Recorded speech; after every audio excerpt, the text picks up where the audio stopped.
The views and opinions expressed do not necessarily represent those of Access Fort Wayne, the Allen County Public Library, or any other supporting group.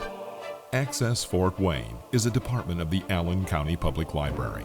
If you or anyone you know might be interested in making a television show, please call 260-421-1250.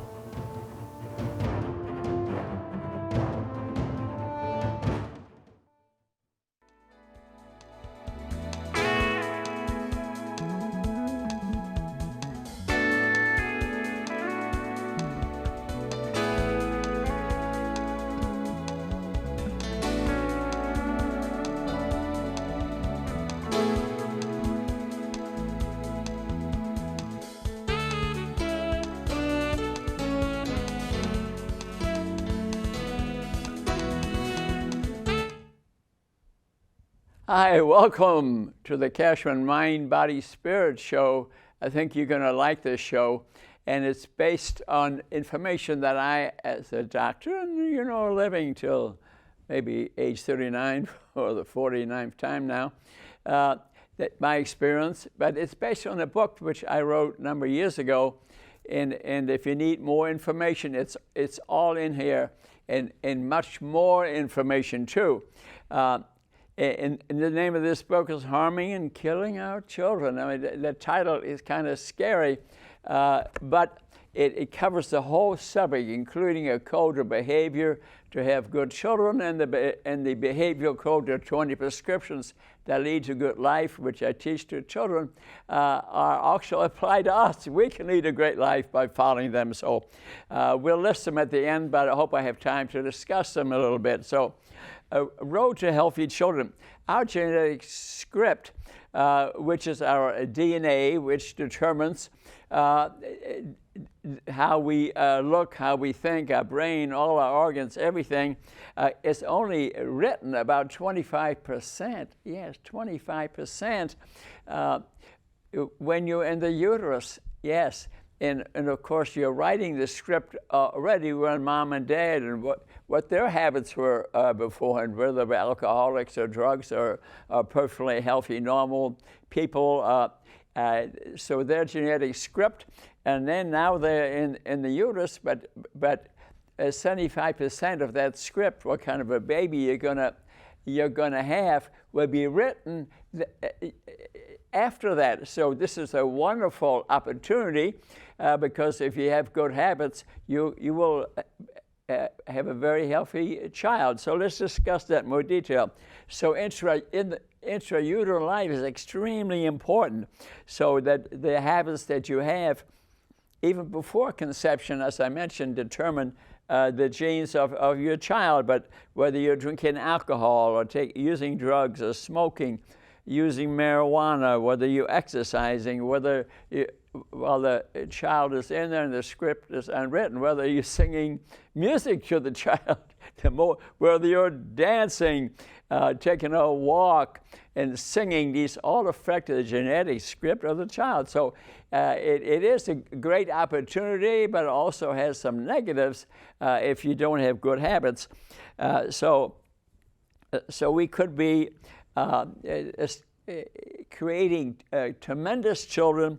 Then again, we could be shortening their lives. So a number of ways to do the activities as you do, also how you're feeding the child. Breastfeeding creates the best fats that build a good brain in the child, a good body in the child. So breastfeeding makes the omega-3 fats the best fats. So when people have a C-section, for example, as the child is being born, the child's gut does not receive the good bacteria and goes straight to from the uterus, doesn't have the genetic script, and is born through the C-section. So it has to acquire the good gut, the good bacteria. Many people have C-sections don't know that. So the best fats, the essential fats that you have to take in. You can't your body doesn't create them. So they're the good fats, omega-3 fats, and you get the bad fats, the omega-6 fats. We'll talk more about it. And right now we are seeing in the community, in the world, the highest rate of weight gain, children that are obese at age 3 to 6. And part of the reason is they had C-sections. They didn't have the good gut bacteria to be healthy. And another thing that affects our children is school lunch program. Go online, verified, read it, and you'll see what did we give our children to eat in the schools. And it's nice that some can finally get some food. They have a breakfast and lunch. Some can't afford even a breakfast. But if you're feeding them addictive foods like cinnamon buns for breakfast, which is common, and milk, we'll talk about that, that we're writing the genetic script of the children incorrectly. Yes, going to have sick children. So so the school lunch is very important. And the reason the school lunches are not very healthy because the school system, the hospitals, the industry is giving, like the milk industry, gives a lot of money to Congress, and they bribe them, and then they demand that you drink milk in the school every day. You'll notice if you look at the school lunches and breakfasts, that almost in the whole country they're having cow's milk, which I'll go in more detail. So I myself, as a child, I remember as I was growing up in Germany and in New York, I had a lot of acne, and it was an allergic reaction to milk I was drinking. Yes, and it was bad. It was in my lips, and what girl would want to kiss a guy who has acne on his lips? Okay, so let's pull a humor into it, and then we take the milk, we make cheese out of it, and cheese is very fat. We gain a lot of weight. Some cheese is good, though. So cow's milk also has in it a lot of casein, a protein, and it produces a lot of allergies. And I saw them years ago as skin rashes, also children that have a lot of ear infections. Many times that is an allergic reaction to drinking a lot of milk. And I remember going to a workout studio where the owner's children all had ear infections all the time. And I told them it could be a milk allergy. They stopped giving cow's milk to the child, and all the ear infections cleared up. So kind of keep that in mind. So there's sugar in milk called lactose. But some don't make lactase, the enzyme that metabolizes the milk. Asians, for example, none of them make the enzyme that will digest the lactose. So Asians don't drink cow's milk at all. Isn't that interesting?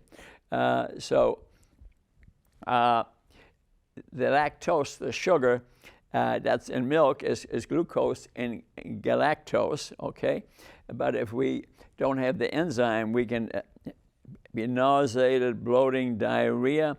So 90% of the Asians don't make the lactase that digests and gets rid of the sugar. 50% of the African Americans don't have the lactase either. And about 40% of the white people, and it's age-related, because through evolution, remember mother's milk that, like myself, for example, probably made the lactase, the digestive enzyme, for a number of years, but slowly as we're getting older, and that was determined by evolution. That we don't tolerate as much, and I don't myself, because I'm not getting exactly younger, although I'm only 39 years old, if you believe that. I'd like to sell you something else. Okay, so the proteins in milk can punch holes in your gut. So milk drinkers, and because of the holes and autoimmune diseases can occur, like type 1 diabetics, where the pancreas will be destroyed, and now that makes the insulin, now you're a type 1 diabetic. Yes, drinking milk does have a certain percentage of people who develop type 1 diabetes. The pancreas is not working. And other autoimmune diseases also, including rashes and things like that. So, and there are some allergic reactions to drinking milk. Some people, bang, they die when they drink it. But whole milk, for example, is 48% fat, and then they'll say 34. Then they'll talk about 2% milk, and you think, oh, it's only 2% fat. No, it's 38% fat. So in 2003, the National Dairy Council has spent around $200 million to advertise milk. And as part of the school lunch program, milk is wonderful for you. Well, I'm telling you now that it's not. And the reason is that we have about 5,400 mammals, okay, the ones who make milk. But every mammal makes different milk. Like a mouse, for example, has a lot more protein in it, and it can double its size in a week. Yeah, in a week. For us, it takes a bit longer,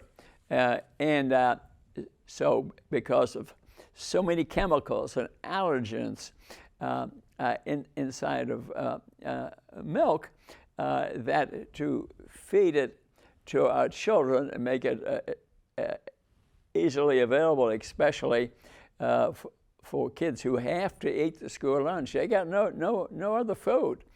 Although, it's changing. In New York City, you can look it online, and we have to give credit to the mayor, Eric Adams. Free lunch, free breakfast, free dinner.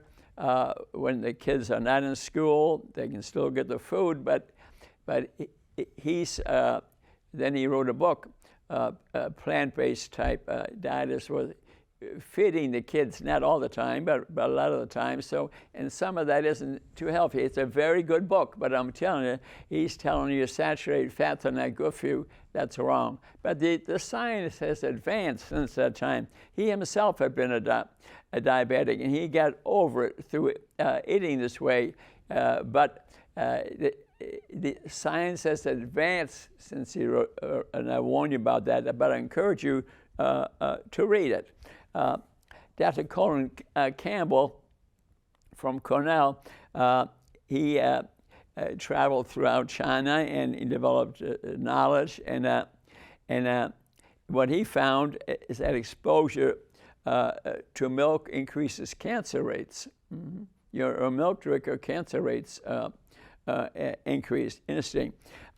Breast cancer, which is quite common, and we seem to think we can do nothing about it, but it is related to increased weight, and the estrogen in milk has tremendous effects on your body. And the longer you're drinking milk, the higher chances are that you'll have a reaction to it. Allergies, autoimmune disease, increased rates of cancer, and milk has in it a growth hormone. There are many hormones inside milk. So what they do, remember what I say, it is the infants of 5,400 mammals, they all make different amount of calcium and protein and sugars, and then when the calf is born, incidentally, they inject it with a growth hormone, so that is to increase the production of milk. They can make more money when they sell it, and then they put the cow in a cage and put herbicides and pesticides in it, and milk production increases, but then you give the milk to your child. Does that make sense to you? No, it doesn't make sense. I encourage you not to do that. So let me tell you something more about milk. The hormone, a glass of milk has in it 59 hormones, and they affect the person that's drinking it, okay? And they're hormones from the pituitary, 7 hypothalamic hormones, 6 thyroid hormones, 11 growth hormones, progesterone, estradiol, testosterone. So increased rates of breast and prostate cancer. And then the industry farmers also, they gave the cows increased growth hormone, which the cow has the milk, and you give the milk to your child. You can see milk has tremendous effect on the children. Let me give you an example. Denmark, Sweden, Switzerland have a very high rate of ovarian cancer, and they have the highest rate of milk consumption in the world. You can read books, you can get it online and read about it. So next, our children are going to pot. Our kids whose bodies are not yet fully developed, the brain is not fully developed till about 25 years old.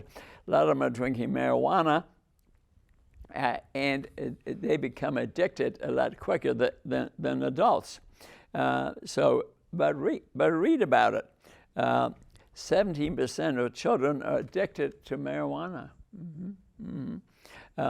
William J. Bennett wrote a book, The Drug Czar. He was the drug czar under Bush. George H.W. Bush.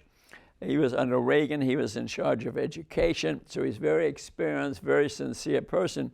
He wrote a book called Going to Pot. You can read it in more detail. It's a wonderful book. I've read it a number of times. You can find it online. So listen to this. Remember, 17% of the kids are addicted to pot, but there's 700 chemicals in marijuana. 700 chemicals in marijuana, and 17% of our children are smoking some aspect of it, okay? And remember, who the pot belly, they don't say it for nothing. They're marijuana smokers. Their brain is not as well developed. They think, they know those children lose part of their brain function, and they have decreased motor coordination. The THC in marijuana affects sexual behavior, unintended pregnancies, sexual diseases. So to make sure that your children are not going to pot, smoking pot, check on that. And if you are smoking marijuana, of course, the increased chance your child will do that. William Bennett also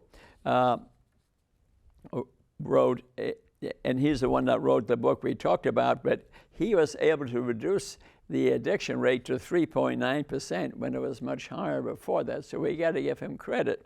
And there are 33 chemicals that cause increased rates of cancer in children that are smoking pot. They're more likely to have cancer in the future. We don't want that. And then Joe Califano wrote How to Raise a Drug-Free Child, a wonderful book to read. You can also get it on Amazon. I read it, and I think it's a very important book. So we are literally harming our children too with giving them fast food to go because they have high sugar content. The good chemicals in fast food have been removed, and if a very important thing too, which I'd like to mention to you, is when your doctor will probably not order it. You may order a blood sugar test, but order a serum insulin. That's elevated 10 to 15 years before the blood sugar ever goes up. Oh, you got diabetes, mainly too. But if you call it the Kraft test, he's on YouTube. He's not alive anymore, but he's a very nice. He says, "I'll be looking down upon you before we wake up," and run insulin tests on our children and ourselves. You may be thin yourself, and you say, "Oh, I'm not diabetic. My blood sugar is normal." It means nothing to me. you got to tell me you have a normal insulin test. So ask your doctor, I want an insulin test. Some insurances pay for it now. It's not that expensive. Where do we find fast food? Pizza, burgers, French fries, the fake foods, frozen waffles, chips, sugary drinks, ones especially with artificial flavors, are the biggest cause of our unhealthy life. Now, the biggest cause of diseases we're seeing in children and adults is drinking sugary drinks. Water should be our drink. We all need water. I drink probably 8 glasses of water a day. I had to do it because in plants, for example, there are oxalates. And if you don't drink water, those oxalates can cause a kidney stone. And I had it. Don't get it. Drink a lot of water. I recommend that. So Dr. Joel Fuhrman, very famous publisher of books, and a friend of mine actually comes to town for me and says, Rudy, I want to play you pickleball. No, tennis, actually. And so he wrote a book called The Bliss Point of Sugar. And sugar is more addictive than cocaine. I debated it once. So when we're feeding sugar to the kids in our school lunches, what are we doing? What are we doing? Talk to the head of public health. I try to make an appointment to speak to the head of public school system here, and so far I hadn't called back. It's been 2 months now, but I'm always trying. So we have around us, and frankly, most of the world, a franken-food environment. You got to read. You got to get information. Read some of these books. You can go to YouTube, and I have on there. You can go Amazon, Rudy Kachmann, Facebook. I've got 700 to 1,000 TV shows on there. These shows go to YouTube, so you can gather information. You must participate in healthcare to have healthy children. And here's a book which I wrote too years ago, which I think is worth looking at, The Sugar Kiss, Fructose, the Evil Twin. Our government pays $30 billion a year to the corn industry to produce corn, but sucrose goes straight to, half goes to the liver. Blood sugar doesn't rise and is a cause of many diseases. This really is a wonderful book to read, and I'll do a show on that.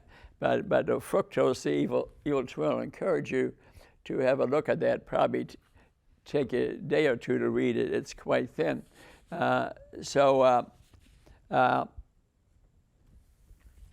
Let's go on here. And high fructose corn syrup, which you spoke about, has increased rates of obesity, high blood pressure, diabetes, blindness, liver disease, vascular disease, amputations, dislocations, dental disease. So you need to know about the sugar in corn. Corn is not a healthy food. So, and we mentioned, and then, we think fruit's a very healthy food, but then you listen to some other experts, and I tend to agree. We have a paradox. Some fruit is good, some is not so good because it has sugar in it, it has fructose in it. When you look at the food pyramids on how to avoid diabetes, like Susan Ryan's book, you'll see fruit at the top. So to eat mainly a diet of fruit is not healthy for you. It's full of sugar and fructose. So learn more about that. So and let's go on with the harming our children. For example, damaging our children's brain with child abuse. Yes, and I saw it daily as a neurosurgeon. I was a neurosurgeon for 45 years. Now I'm doing mainly health coaching. But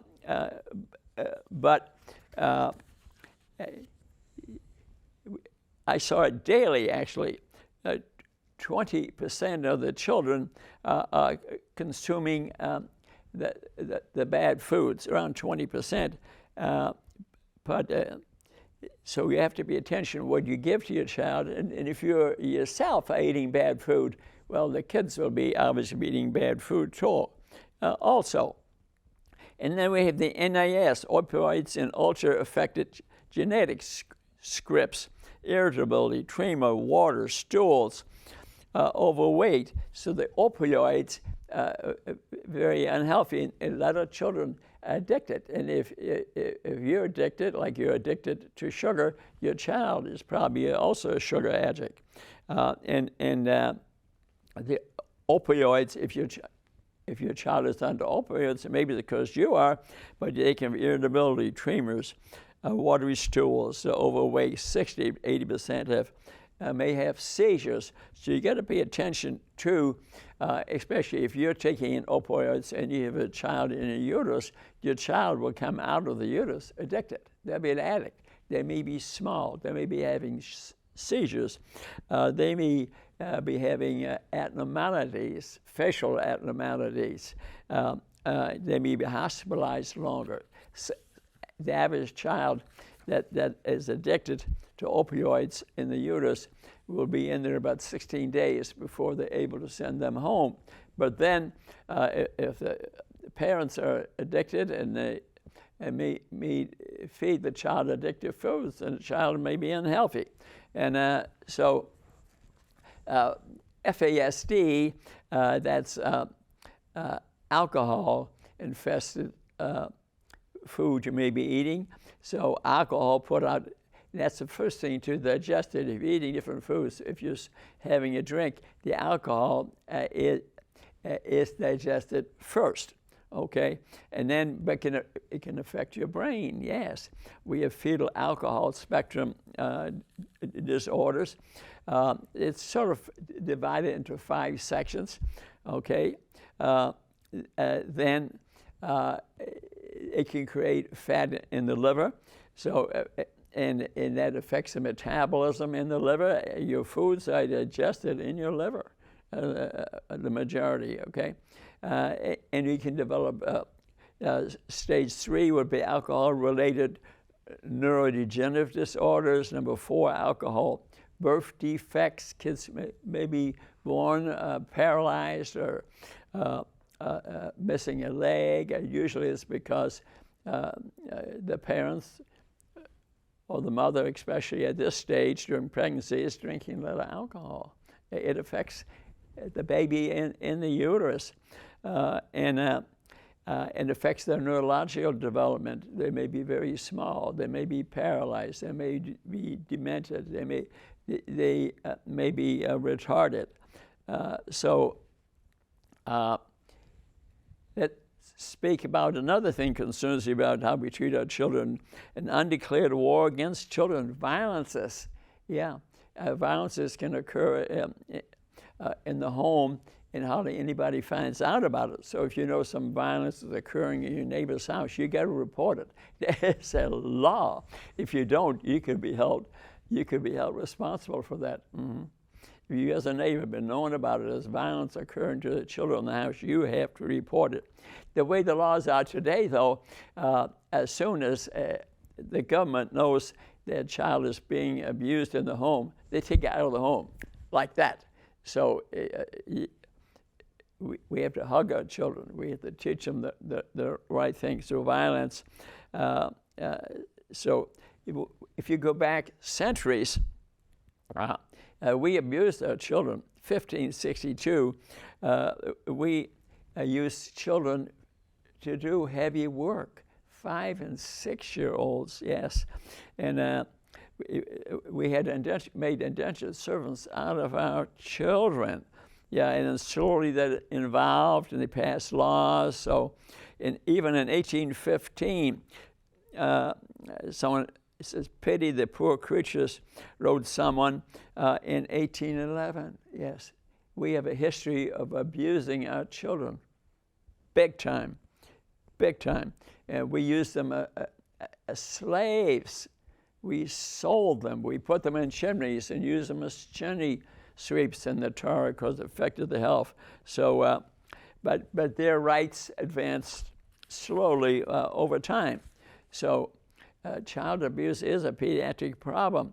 And now even, I practiced neurosurgery over 40 years, and I saw a number of times I see a child, but now we have a little more science available, CT scans, MRIs, X-rays, and they bring the child in, they tell us a whole story, but our CTs and MRIs measure fractures. You may see a child who's had 3 fractures, and the parents don't tell you how they occurred, is they may be abusing the child, and if they see that, law will come in now and take the child out of home like that. I've seen it so many times, and it's kind of, sometimes it's even borderline. You wonder if the child would be better off staying, with the parents. And so this is a complex subject. But like I said, if you see child abuse in a neighbor and you suspect it, report it. If you don't report it, you may face the law yourself. I saw child abuse probably daily when I was practicing neurosurgery, and it's hard to determine. But I tell you, the way the law is these days, even the slightest suspicion by the law, the kid's gone. I saw it many times, and the child now has to be adopted by somebody or wherever they go.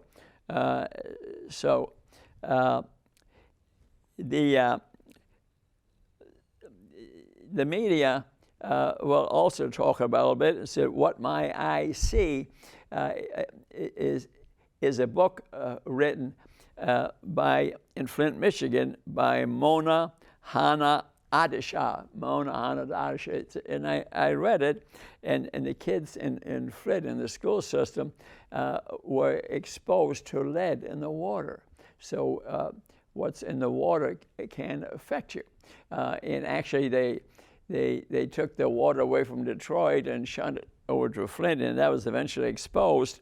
But it was a very complex legal thing. So there are social determinants of health. And another thing which is important, if there's a gun in your home, this is not an anti-gun statement, okay? And I'm not against having a gun, but the most common gun injury in the home is that person's child. Yes. And so to store them away, in 2010, we had 340,000 gun injuries, okay? And so guns, let me give you some advice here, okay? I'm not against guns here, okay? I must say I don't own one. I have a spray can I always carry on me no matter where I go. So if I see danger, I'll be spraying you. And it works like that. But again, so places not to put a gun. So I got a list here. Don't put it on top of the refrigerator, okay? Don't put it under the bed because kids will find it. Don't put it behind the couch or under the mattress. Don't put it back of the closet, in the dresser drawer. A kid might find it. And in the backyard or in your purse, a kid might get in there. Under the seat of your car, little children, very young age, they don't know what a gun is, and they take it and they pull the trigger, and before you know it, someone's dead, which could be them or somebody else. Boys more commonly will pick up a gun. So, like I said, get a spray gun. They work. It's in my purse. It's in my house. So if there's any danger occurring, it's probably a lot easier to spray somebody. For one thing, you'll hit them. You get a gun. It may be hard to hit them, especially people who are not experienced with them. And so here's another one for children.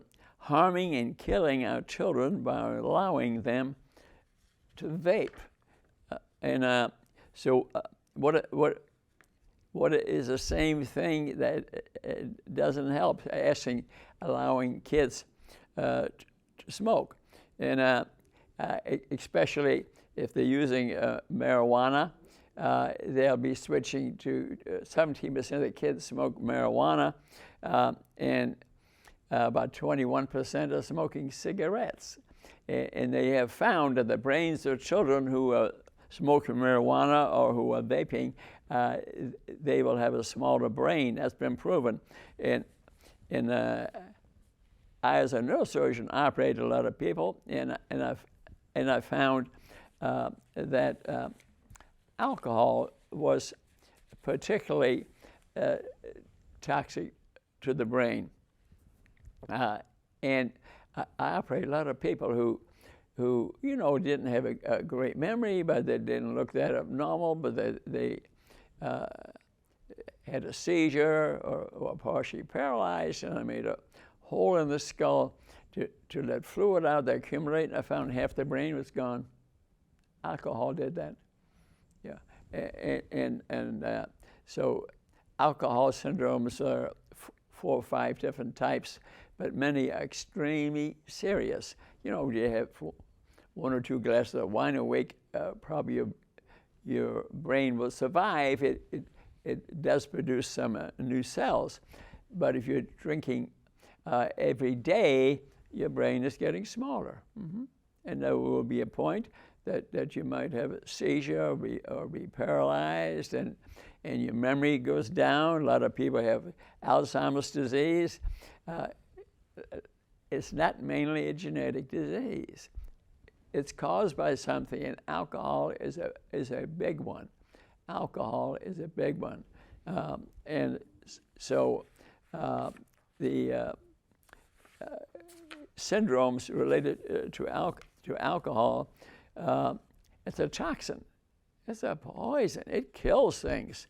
And if you're drinking regularly, and if you're pregnant, your child can have birth defects, can have neurological disorders. So keep that in mind. Remember, I encourage you, if you can, read this book. You can go to the library and you can get it, but I really think it'd be a great value. And so we talked about the things that can hurt the child, but I'm going to read to you now, and we'll show it on the screen when we're done, that you can take a picture.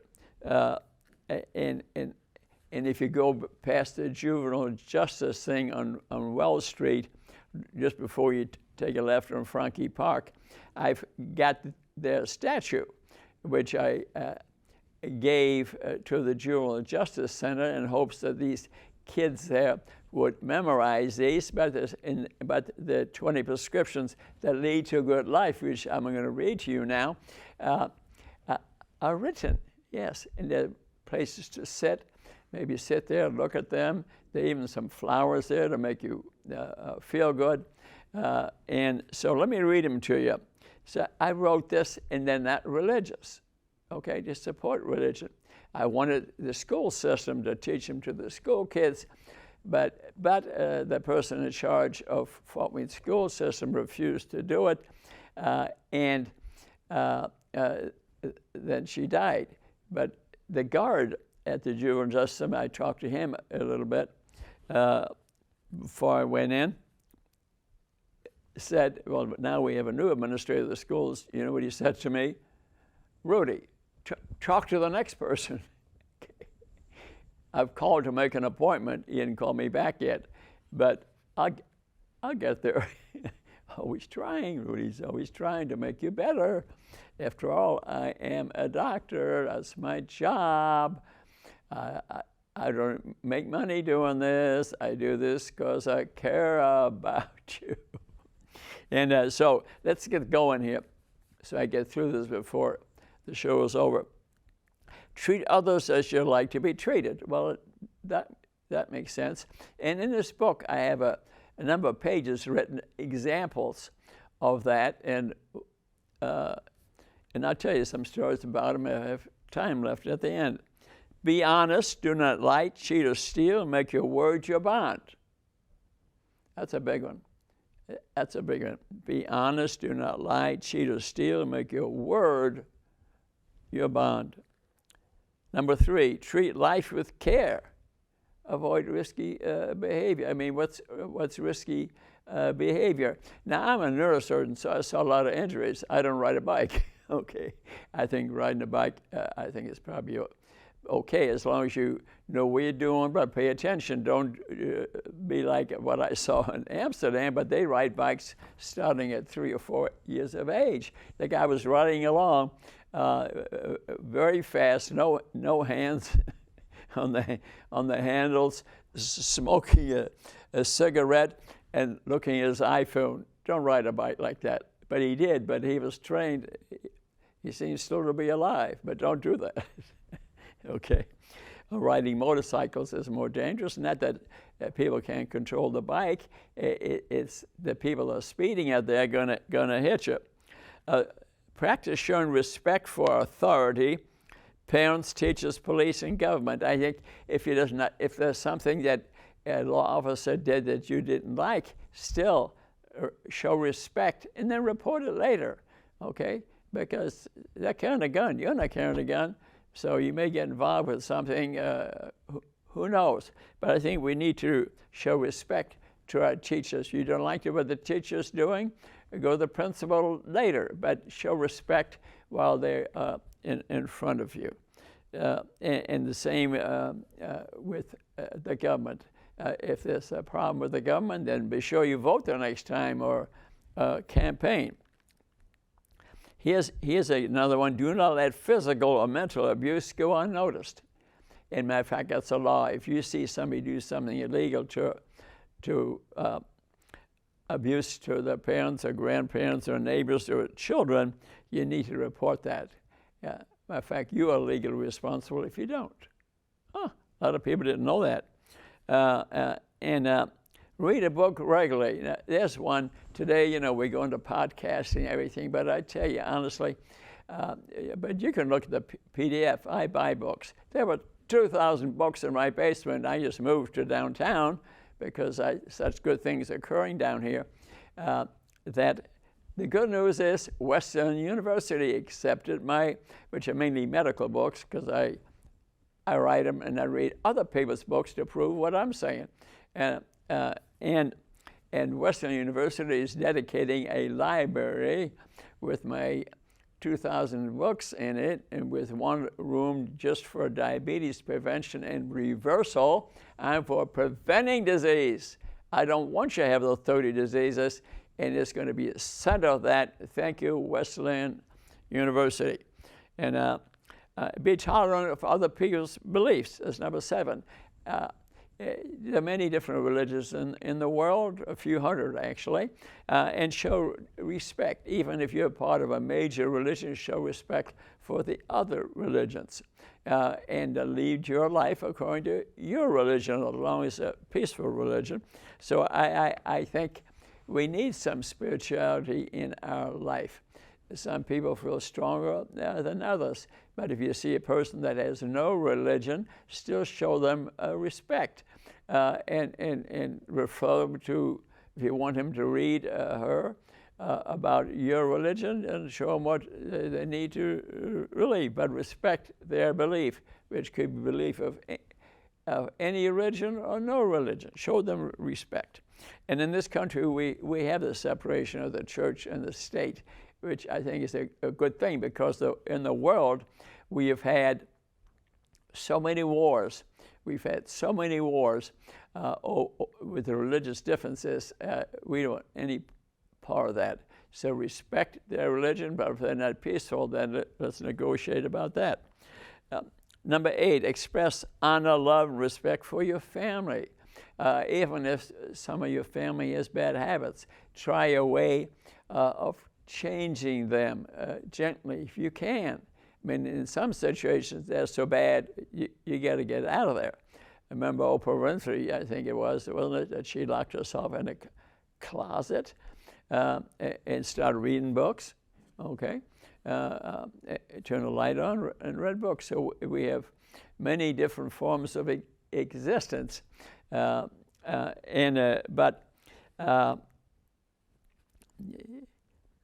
So reading is important. So make it continue education throughout your life. Now, I'm 39, I guess 88, but I'm still educating myself. I read a book all the time, look at YouTube shows. I now discovered that Dr. David Unwin in England, great, teaches health. He himself been diabetic and overweight, totally undid it. Shows pictures in the good YouTube shows. Dr. David Unwin, his wife Jen, and Susan Ryan, Simply Keto. You know, you're learning. Make up your own mind, but learn.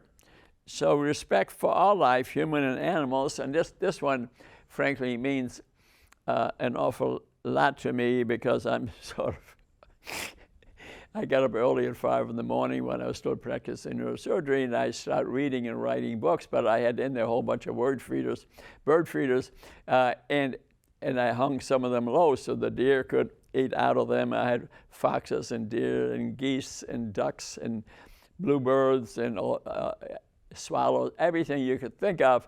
So I started relating to the animals, and I used to go fishing. I don't fish anymore because I can't kill a mouse. You think anybody could kill a mouse, but I cannot. I would just take it by the tail and put it outside. So I respect all life. Plant life, yeah, we're all related. If you read history, evolution, you'll see that plants and animals and us were all related. Yes, our genetic codes are very similar. So learn about that. I remember my YouTube shows now in health, I go to India because there's so much diabetes there, they can't afford to take care of them. So now they're looking at my YouTube shows, which fortunately are based largely on shows I've done here at the library, okay? And Andrew Carnegie, thank you, Andrew Carnegie. I know he's in heaven. Because he built all these libraries all over the country, 700 in New York City. We've got a number here, and this is the biggest one in this county.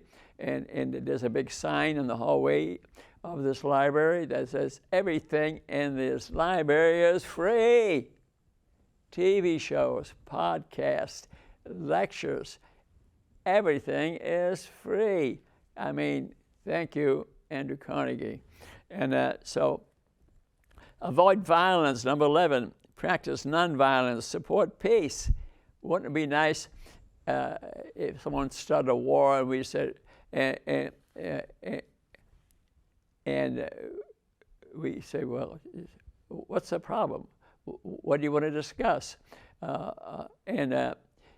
Instead of starting a war, if that person would start a war and you don't respond to it except talk to them and say, what's the problem? What can I do to help you? What can I do to make it better? So avoid violence, practice nonviolence, support peace in your writings, in your talks, and if there's a problem with a neighbor, a problem with even one of your animals, if you look at them in a very friendly way, they probably will change. I mean, there's a few that won't change, but many of them change.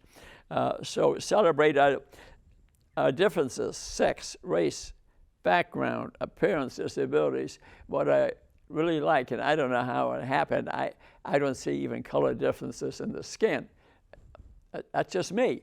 Obviously, that's not the case, but don't we live in a wonderful country here? And now we have people running for public office of different colors, different sexes, and we listen to their words. Listen to their words. We don't just look at their color. Listen to what do they got to say. Is that who I want to vote for example?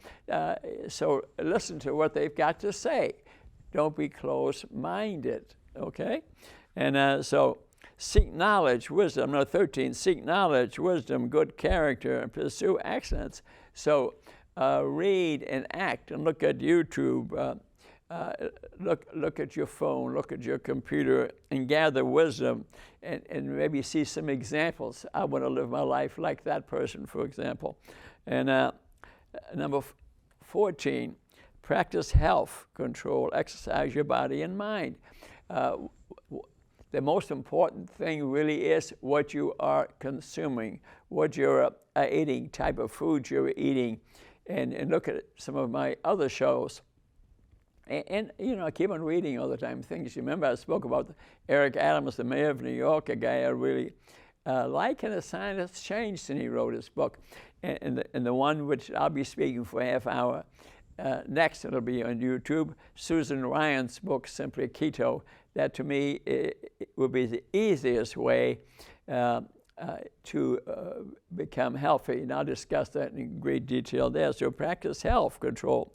Exercise your body and mind. Exercise is important. It's relaxing. It's stress reducing. But it's not the only answer to good health. What you eat drives the truck. Exercise is great. It's relaxing. It does burn some calories, but it's extremely important. But the main benefit of exercise is relaxation, or singing a song or music, the Mozart effect. These are great ways. Don't abuse your body. Avoid number 15, avoid tobacco, alcohol, and drugs.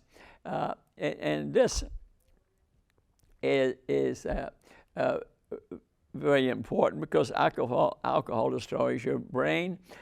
Drugs can cause addiction, and tobacco, nicotine, for example, can affect every cell in your body, causes all types of cancer of any organ in your body. So smoking is not a good habit. And alcohol, remember, destroys your brain. They become drug addicted.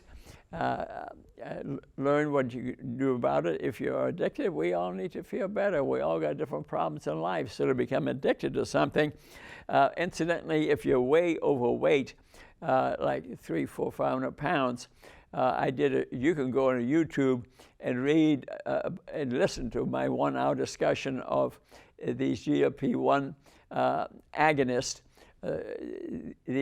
where I'm interviewing somebody for an hour from Sweetwater, the famous music place, but I also got a 1-hour discussion.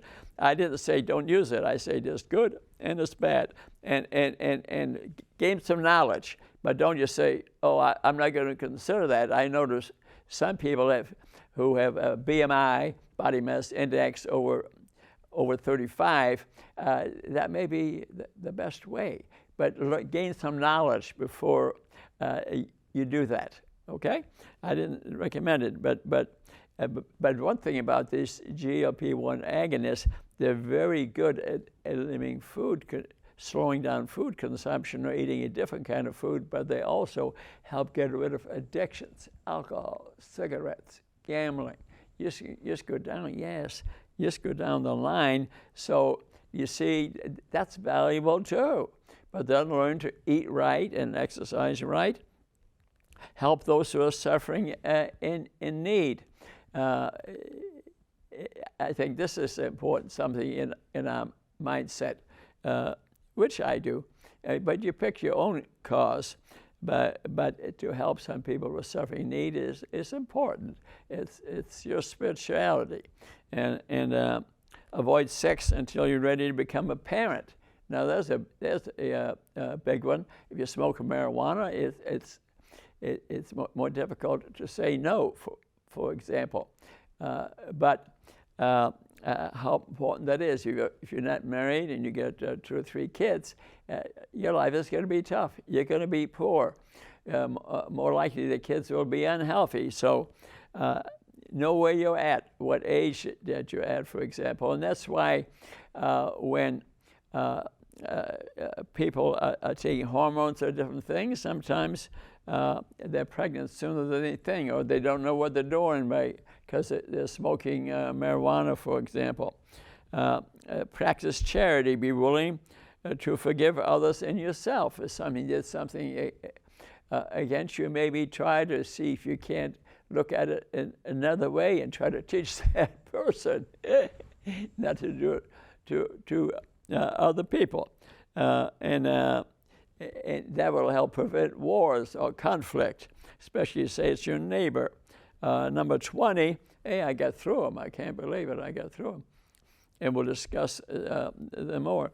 Respect the environment around you. Like myself, I live in my house.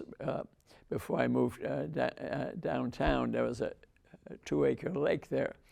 You know what I did? First of all, you know through my bird feeders, I was feeding the animals and the birds and God knows everything. There was a coyote there, though, who ate one of the baby deer. So not every animal is friendly, including us humans. Matter of fact, we're more aggressive than the animals. I rarely saw an animal hurting another animal. That's the only one I saw was a coyote, and I haven't seen him lately, but I would walk around the pond and I would look at the trees and look at nature, and I would sing to the birds, yes, and they would sing back to me. So to connect to nature, oh, that was fun. And I sold that house. I missed that because I would walk around it and I'd sing to the red-winged blackbirds, and you know what? They followed me, yes.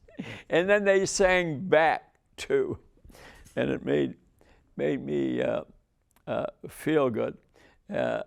So it secreted my hormones, and I looked at the clovers underneath my feet, and occasionally I would see a 4-leaf clover, and I would make a wish.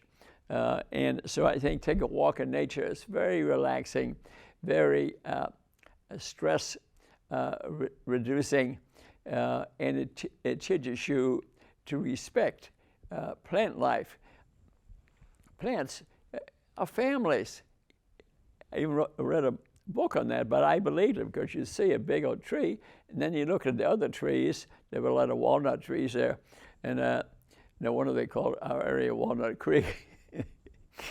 But and they would have nuts on them, and the nuts would result in little more trees. Not off every nut, but a lot of them. And if you look carefully, you realize that a lot of the trees around them were children of the big one. And the big one is still there. I can identify him. I can see him. A lot of people might walk by there and not realize that that's the father or the mother of the other trees. And I remember one time I walked by, one of the walnuts fell down. Remember, they grow, they look almost like golf balls, but they will also fall down and hit me in the head. Fortunately, it didn't kill me, although as a neurosurgeon, I did see a patient once that had been hit with a walnut, and it didn't turn out that well. But anyway, thanks for listening. I hope, and I'm so glad I got through the 20 prescriptions here, and you can go online and look at this book, and there they are.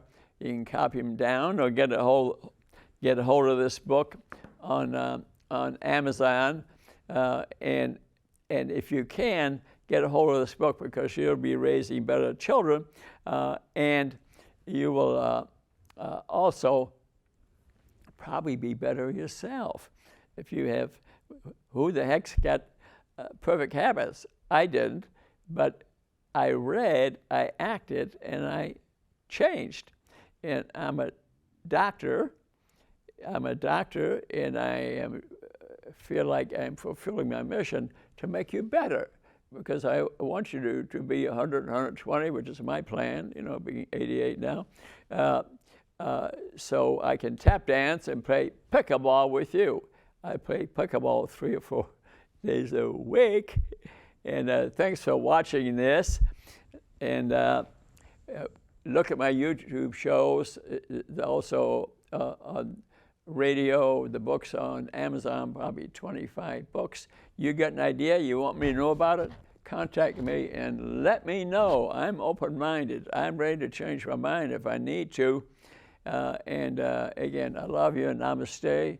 I'll see you next time. Probably in 2 weeks, we'll do another show. Bye-bye.